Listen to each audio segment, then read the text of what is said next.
Tackling debt and climate vulnerability in the Caribbean requires collaboration. Creating spaces to raise awareness and discuss the realities of those most affected is vital for regional development. The Caribbean Policy Development Center has brought together policymakers, civil society organizations, and local businesses to build a network capable of advocating for change and developing practical solutions. When I think of the impact Hurricane Maria had on my community, my family, the country on a whole, I like to use the example of how the trees were stripped bare.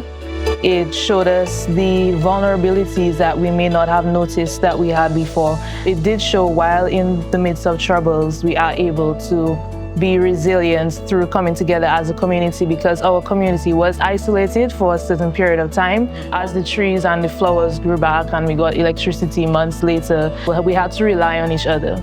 And also we had to rely on nature. So it showed how much that our actions don't just affect ourselves. After Hurricane Maria, it was like an eye-opener for me and my family to have been under a little sink with 4 children, a baby of 5 months throughout this entire ordeal.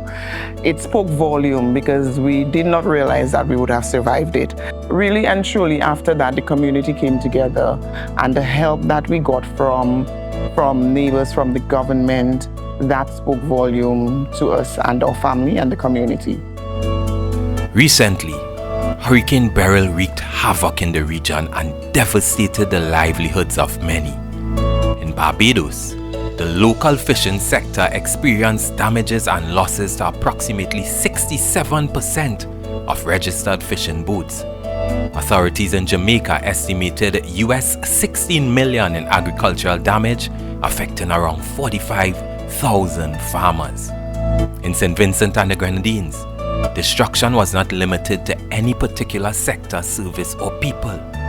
Therefore, now is the time that those who are most impacted, we, the citizens, speak out in support of reforms and policies that will prevent us from being lost at sea in the course of development. You now have to look at what is happening on the global stage in terms of the reform initiatives being put out, right, with respect to the global financial architecture. The Bridgetown initiative has now put forward a whole host of proposals, many of which deal with debt and climate finance that are of course relevant.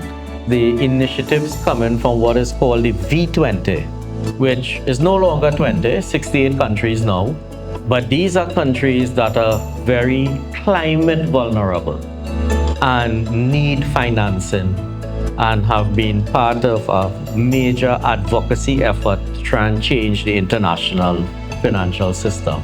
CPDC itself has developed out a reform initiative called Caribbean Emancipation 2030, which is essentially how do we free Caribbean countries from this debt overhang by the year 2030. And we're looking at canceling almost $30 billion worth of debt across the Caribbean.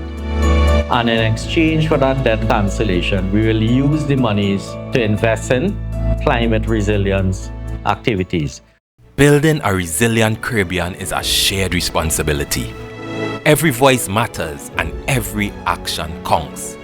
It's time to understand what's at stake and to raise our voices for a stronger future. Follow the CPDC to connect with a community that's fighting for a stronger, more resilient Caribbean. And join us in shaping a future where our islands can thrive.